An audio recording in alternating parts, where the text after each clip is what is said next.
నమస్తే welcome to 4 Sides TV. Nizamabad జిల్లాలో హోలీ వేడుకలు ఘనంగా జరిగాయి। చిన్న పెద్ద అనే తేడా లేకుండా ఆటపాటలతో ఊరు వాడ సంబరాలు చేసుకున్నారు। జిల్లా బీజేపీ కార్యాలయం వద్ద అర్బన్ ఎమ్మెల్యే ధన్పాల్ సూర్యనారాయణ, రాష్ట్ర నాయకులు పల్లె గంగారెడ్డి బీజేపీ నాయకులతో కలిసి సంబరాలు చేసుకుని మిఠాయిలు తినిపించుకున్నారు। ఈ అంశానికి సంబంధించి అర్బన్ ఎమ్మెల్యే ధన్పాల్ సూర్యనారాయణతో మా ప్రతినిధి శ్రీనివాస్ మరిన్ని వివరాలు అందిస్తారు। నిజామాబాద్ జిల్లా వ్యాప్తంగా హోలీ సంబరాలు కూడా ప్రజలు ఘనంగా నిర్వహిస్తున్నారు। ఎక్కడ చూసినా కూడా రంగురంగుల పూలకు సంబంధించినటువంటి కలర్లతో కూడా మొత్తం జిల్లా వ్యాప్తంగా కూడా రంగులమయంగా మారిన పరిస్థితి ఉంది। అయితే హోలీ రోజున కూడా ఒక రోజు ముందు కామదహనం చేశారు। కామదహనం అనంతరం కూడా హోలీ వేడుకలు కూడా ఘనంగా నిర్వహిస్తారు। ఎక్కడికక్కడ కూడా హోలీ వేడుకలు నిజామాబాద్ జిల్లా వ్యాప్తంగా కూడా జరగడంతో ప్రజలందరూ కూడా సంతోషంగా వ్యక్తం చేస్తున్న పరిస్థితి ఉంది। నిజామాబాద్లోని బీజేపీ కార్యాలయం వద్ద కూడా హోలీ వేడుకలు అయితే ఘనంగా నిర్వహిస్తున్నారు। ఉదయం నుంచి రంగులతో కూడా మొత్తం జిల్లా వ్యాప్తంగా కూడా రంగులమయమైనటువంటి నిజామాబాద్ జిల్లాలో ఇప్పుడు బీజేపీ కార్యాలయం వద్ద కూడా హడావిడి మొదలైంది। సనాతన ధర్మంగా ఉన్నటువంటి హోలీ వేడుకలను పెద్ద మొత్తంలో కూడా ఘనంగా నిర్వహిస్తున్న పరిస్థితి ఉంది। ఇక్కడ నిజామాబాద్ పార్టీ కార్యాలయంలో బీజేపీ సంబరాలు చేసుకుంటున్నారు। అర్బన్ ఎమ్మెల్యే ధన్పాల్ సూర్యనారాయణ గారి ఆధ్వర్యంలో కూడా బీజేపీ వేడుకలు చేసుకుంటున్నారు।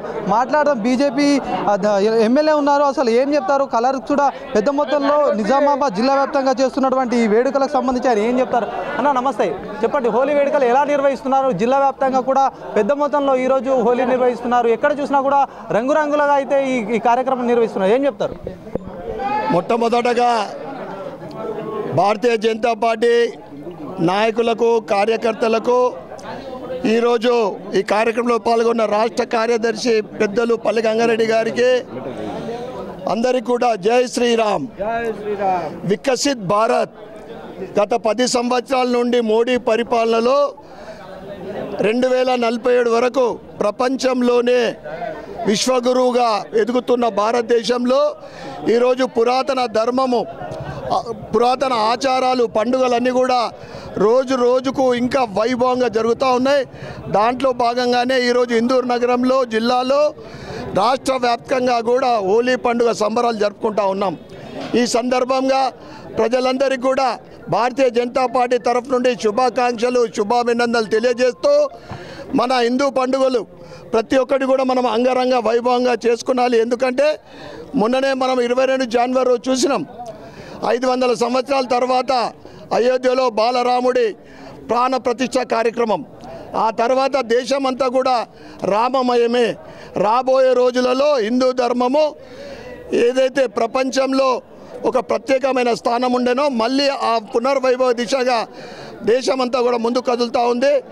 ఏదైతే మనమందరం కూడా ఒక భారతదేశ పౌరులందరూ కూడా ధర్మం కోసం పాటుపడే వాళ్ళం, ఎవరైతే ధర్మం కోసం పనిచేస్తూ ఉన్నారో మన మద్దతు ఆయనకే తెలపాలని మనం ఒక్కసారి కోరుకుంటూ, మరి ఒకసారి జిల్లా మరియు ఇందూరు నగర ప్రజలకు, ఇందూరు జిల్లా ప్రజలకు ఈ సందర్భంగా మరియు మీడియా మిత్రులకు పాల్గొన్న ప్రతి ఒక్కరికి కూడా హోలీ పండుగ శుభాకాంక్షలు, శుభాభినందనలు। భారత్ మాతాకి జై। హోలీ వేడుకలను అయితే జిల్లాలో ఘనంగా నిర్వహిస్తున్నారు। వాడ, పల్లె, గల్లీ అనే తేడా లేకుండా కూడా చిన్నపిల్లల దగ్గర నుంచి పెద్దవాళ్ళ వరకు, పండు ముసలి వరకు కూడా పెద్ద మొత్తంలో ఈ కార్యక్రమాలు నిర్వహిస్తున్నటువంటి పరిస్థితి ఉంది। జిల్లా వ్యాప్తంగా కూడా హోలీ అనగానే చిన్నపిల్లలకు ఒక రంగుల కూడా వాతావరణం కూడా కనిపిస్తూ ఉంటుంది। ఇదంతా కూడా పిల్లలు ఎక్కడెక్కడ సంబరాలు చేసుకుంటారు, పెద్దవాళ్ళు కూడా ఎక్కడికక్కడ కూడా సంబరాలు చేసుకుంటున్నటువంటి పరిస్థితి ఉంది। అంటే ఒక్కొక్కసారి హోలీ సంబంధించిన ఎందుకు హోలీ జరుపుకుంటారు ఏంటి అనే ప్రత్యేకత ఒకసారి చూసినట్టయితే కూడా హోలిక అనే రాక్షసి హిరణ్యకశిపుని యొక్క చెల్లెలు హోలిక అనే రాక్షసి కూడా చనిపోయిన సందర్భంగా కూడా ఆమెకు రాక్షస బాధ నుంచి విముక్తి కలిగినట్టుగా ప్రజలు హోలీ సంబరాలు కూడా జరుపుకుంటున్న సిచ్యువేషన్। ఏదేమైనప్పటికీ జిల్లా వ్యాప్తంగా కూడా హోలీ వేడుకలు ఘనంగా నిర్వహిస్తున్నటువంటి పరిస్థితి ఉంది। కెమెరామెన్ సందీప్తో శ్రీనివాస్, 4 Sides టీవీ, నిజామాబాద్।